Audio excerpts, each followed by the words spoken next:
Welcome to সুদিস blog. শুভ শারদীয়ার শুভেচ্ছা সকলকে, আর পঞ্চমীর অনেক অনেক অভিনন্দন আমার সকল বন্ধুকে। সবার পুজো যেন খুব খুব ভালো কাটুক। আর আমি চলে এসেছি সুদিস ব্লগ থেকে, সুদীপ্তা, তোমাদের সাথে কালকের খাবার দাবারের ব্লগ নিয়ে। তো কালকে সকালবেলায় দেখো রান্নাঘরে চলে এসেছি। দেখো তোমাদের দাদা মাটন নিয়ে চলে এসেছিলো, অনেকটাই মাটন ছিল। এই মাটনটা বানাবো, তার আগে একটু চা বানিয়ে নিচ্ছি। এখানে চা বানিয়ে নিয়েছিলাম, লিকার চা, তুলসী পাতা আদা দিয়ে। এটা কিন্তু সকালে ভীষণভাবে মুডটাকে ফ্রেশ করার ভীষণ কাজে দেয়। এরমভাবেই চা বানায়, লিকার চা বানালে। তো এটা দেখো নিয়ে নিচ্ছি, এটা আমার মেয়েকে দিয়ে দেবো। হ্যাংওভারটা ভীষণভাবেই কেটে যায়। তারপরে এই মাটনটাকে ভালো করে ম্যারিনেট করে নিচ্ছি। দই, টক দই, এখানে দিয়েছি আদা রসুন বাটা, লঙ্কার গুঁড়ো, হলুদ গুঁড়ো, ধনে গুঁড়ো আর নুন, একটু সর্ষের তেল দিয়ে ভালো করে ম্যারিনেট করে নিচ্ছি। ম্যারিনেট করে রেখে দেবো। এখানে ম্যারিনেট করে ভালো করে মশলাটা ভালো করে যেন মাংসের গায়ে মাখানো হয় সেইভাবেই করছি।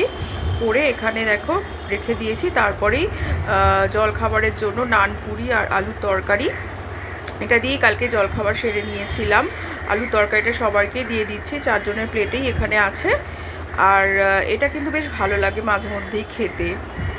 এটা কিন্তু আমি বানাইনি, এটা তোমাদের দাদা নিয়ে এসেছিলো কালকে। নানপুরিটা ভীষণ সফট আর কি, খুব ভালো খেতে। আর এখানে দেখো অনেকগুলো চিংড়ি মাছ নিয়েছে, বড় বড় সাইজের চিংড়ি মাছ। এগুলোকে ভালো করে ধুয়ে এগুলোকে পরিষ্কার করে কেটে নেব। তার আগে আমি কড়াইটা বসিয়ে দিলাম। চা জলখাবার খেয়ে রান্নাঘরে চলে এসেছি। এখানে পেঁয়াজ কুচোনো অনেকটাই কড়াইতে দিয়ে দিয়েছি।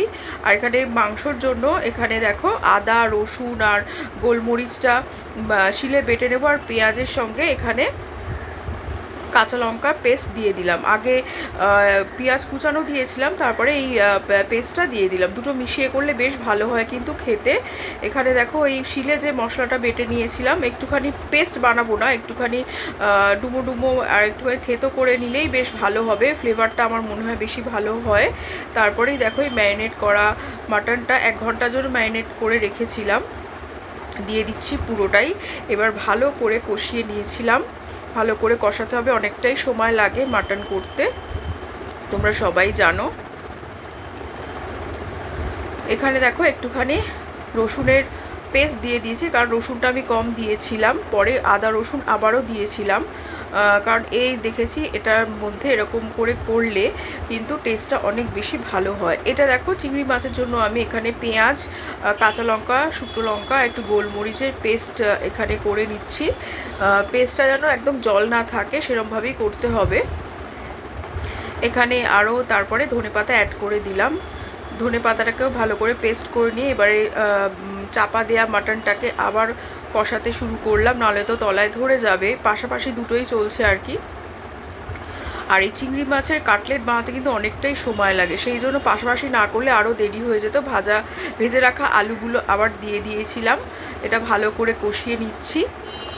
তারপরে প্রেশার কুকারে ট্রান্সফার করব, 2টো সিটি মারলেই হয়ে যাবে। এই দেখো প্রেশার কুকারে দিয়ে দিয়েছিলাম। এখানে মানে টকবক করে ফুটছে, আর কালারটাও ভীষণ ভালো এসেছে। চিংড়ি মাছগুলো ভালো করে ধুয়ে মাথাটা পুরো কেটে নিয়ে পুরো এখানে বিট করে আমি ফ্ল্যাট করে নিয়েছি, ভীষণভাবে পরিষ্কার করে নিয়েছি। আর মাটনটা মোটামুটি রেডি হয়েই গেছে। এবারে আবার কড়াইতে ট্রান্সফার করে দেখো সব কটা চিংড়ি মাছকে এরকম করে করে নিয়েছি, ফ্ল্যাট করে বিট করে। এখানে এই মশলাটা আর পাশে আদা রসুন বাটা, এটা আদা রসুন বাটা একসাথে মিশিয়ে নেব। মিশিয়ে এবারে নুন আর পাতিলেবুর রসটা আগে চিংড়ি মাছের উপর দিয়ে দিয়েছিলাম, দিয়ে তারপরে এই মশলাটা সবার প্রতিটা মাছের মধ্যে এটা ভালো করে মাখিয়ে নেব, যাতে ভীষণ সুন্দরভাবে এটা মশলাটা ভেতরে ঢুকে যায়, মশলার ফ্লেভারটাই দেখো প্রত্যেক কটাতে মাখানো হয়ে গেছে। এটাকে একটু রেখে এবার মাংসটা ওই দিকটা করে নেব। এই দেখো মাংস রেডি। এবারে এটাকে দুভাগে রাখবো, কালকের লাঞ্চের জন্য আর আজকের জন্য। এটা তো কালকের রান্না করেছিলাম, তো কালকে দুপুরের লাঞ্চ এই মাটন আর ভাত দিয়েই করা হয়েছিল। আর এটা কিছুটা তুলে রাখছি আজকের জন্য, দুদিনের জন্য। অনেকটাই মাটন ছিল, একবারে তো আর খাওয়া পসিবল না, শরীর খারাপ হবে বেশি এত মাটন খেলে। তো যাই হোক, দেখো 4টে বাটি সাজিয়ে নিয়েছি আর একটা মাইক্রোওয়েভ কন্টেনারে তুলে রাখছি। আর এখানে আমি ঘরে নিয়ে চলে এসেছি, ব্রেড ক্রাম্প নিয়ে নিয়েছি, এর পাশে ডিমের মধ্যে ডিমগুলার মধ্যে আছে এখানে পেপার পাউডার আর সামান্য নুন, আর এই ব্রেড ক্রাম্পের মধ্যেও সামান্য নুন আর একটু লঙ্কার গুঁড়ো মিশিয়ে নিয়েছিলাম। এগুলোকে ডিপ করে করে যেরমভাবে করছি এরমভাবেই দেখতেই পাচ্ছ। তোমরা যদি বানাতে চাও এরমভাবে একদম সেম প্রসেসে করো, ভীষণ ভালো হবে কাটলেটটা খেতে। চিংড়ি মাছের কাটলেট অসাধারণ খেতে হয়, আর যাতে পুজোর মধ্যে বেশ যখন ইচ্ছা খাওয়া যায় সেই জন্য এতগুলো বানানো। আর ভিডিওটা কেমন লাগলো অবশ্যই জানিও, ভালো লাগলে অবশ্যই লাইক কমেন্ট শেয়ার করে দিও, আর পেজটাকে ফলো করে দিও। চলো টাটা বাই।